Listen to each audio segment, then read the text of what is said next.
The festival sales for Amazon and Flipkart are about to go live, at least for the usable customers, if you get the joke. And if you're looking to buy a mobile phone, it's a great time because they have some great offers out there. A couple of weeks back, I was looking for a mobile phone. Sadly, I could not wait for the sales because my existing phone had conked off and I really wanted a phone fast. What I did not realize was I was underestimating the kind of offers that would be there, and now I am feeling a little bit sad. But that apart, what I also realized that there are a humongous number of phones out there. When I started looking up, deciding which phone to go and buy, the sheer number of devices out there is mind-boggling. There are so many manufacturers, and every manufacturer has so many versions of their own device. Like they have a plain Jane version, which is a standard. Then you have a Pro, you have a Max, you have a S, you have a T, you have a Prime, you have a Power, and the list is endless. So comparing them, finding out how one is different from the other, which one is better, took quite some time. And which is why I thought it would be a good idea to share my findings, the process, how I went about choosing my phone. I thought it would be helpful for some of you, which is why this video. Now, before I go ahead and talk about how I went ahead choosing my phone, let me tell you about what kind of a mobile phone user I am. What are my preferences as far as a mobile phone is concerned. Now, first of all, I use my mobile phone mostly for browsing social media, websites, reading up news articles. Most of the time I'm using it for these. There are a lot of apps I use, but not very intensive apps. I don't game too much. Second thing is media viewing. So I do not view too many videos or media or web series on the phone. For that, I generally cast it onto the TV and watch it on the TV. So media viewing is not a concern for me either. Coming to the cameras, I have got a couple of kits at home, so I do take a lot of photos. But again, I don't really need top of the line photos or really great photos. Usable photos are more than enough for me. So gaming is not something that I'm looking for. Cameras can be normal. They don't really need to be great cameras. But performance is something that I don't want to be compromising on. By that, what I mean is I don't want my phone lagging or struggling to cope up with apps. When I have too many tabs open on my browser, I don't want my phone to be lagging. So that is a minimum condition that I do need. Coming on to the price part of it, I have this unwritten rule that 15,000 rupees is the limit that I'm gonna go till. I'm not planning to spend more than 15,000 rupees on a phone. The last phone that I was using was a Mi A1, which I got for I think 15,000 bucks. And before that I was using the Mi 3, which again I got for 15,000 bucks. So somehow 15,000 has worked for me, and I'm getting enough phone for my purposes within the 15,000 limit. So that limit is something that I was planning to continue with, and therefore that was the major criteria. Now before I go to the shortlist itself, I'll tell you somehow, given the kind of phones that were available, all my phones happen to be 6.8 inches in screen size, pretty bulky. They had a 6128 configuration, and none of them had 5G. So that's the common features that were there across all these phones. Now coming on to the shortlist itself. So number 3 on the list was Redmi Note 10 Pro. The Redmi Note 10 Pro has a Snapdragon 732G chipset. This is not the fastest chipset around, but it's no laggard either. So it can handle games like PUBG, Call of Duty Mobile, which are pretty heavy games, but on the medium graphics settings, which I think is good enough for most people. And it takes care of all your daily tasks, can handle multiple tabs while browsing. Most of the apps can be handled without any problems as well. Now over and above that, the Redmi Note 10 Pro also comes with a great AMOLED screen, and it has a great camera as well. So it takes better than average photos, and all of that in a pretty good price range. I'll come to the price later.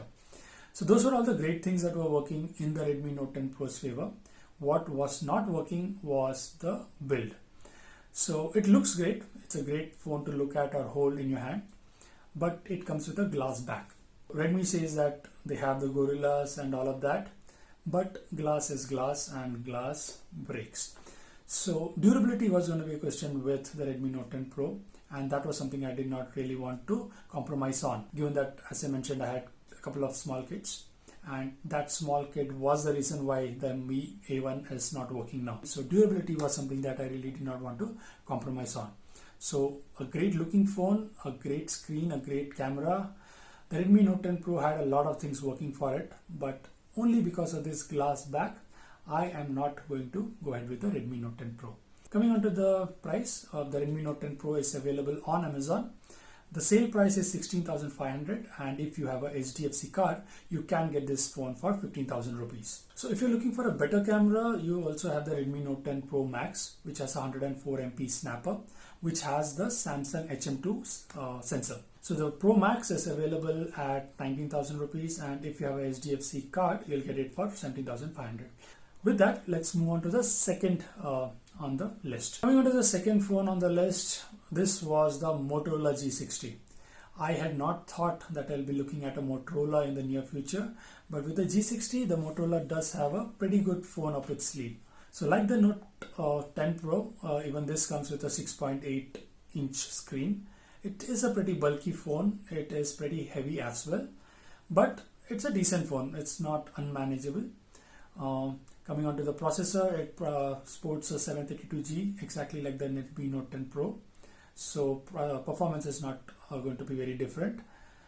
The camera on the Motorola is also great. It sports the same 104 MP Samsung HM2 sensor that we saw on the Redmi Note 10 Pro Max. However, the camera quality, the images are not as great as on the Redmi Note 10 Pro. The other difference is the back. Unlike Redmi Note 10 Pro, the G60 comes with a plastic back, which works for me. And more importantly, the Motorola G60 comes with a stock Android experience. Unlike the bloated MIUI on Redmi Note 10 Pro, the G60 is a much cleaner, much smoother experience. The Motorola G60 is available on Flipkart for a sale price of 16,000 rupees. And if you have an ICICI credit card, you can get it for 14,500. So again, a great phone, and for the price, it has a lot of features going for it. However, the reason why I did not go for the Motorola was a very small one. Maybe I was nitpicking, but the thing is, it does not have a compass sensor or a magnetic sensor. So you would ask, what difference does that make? Well, when you're using maps, you would have seen that if you turn the phone around, the map also rotates accordingly. So for that to happen, you need to have a magnetic sensor. G60 does not have it. So what will happen is, if you're standing in place and moving your maps around, the pointer will not move. And for somebody like me who is pretty bad with directions and really needs these maps for all kind of commutes and navigations, this might have turned to be a problem. I don't know if it is something that I could have lived with, but I did not want to take a chance with it.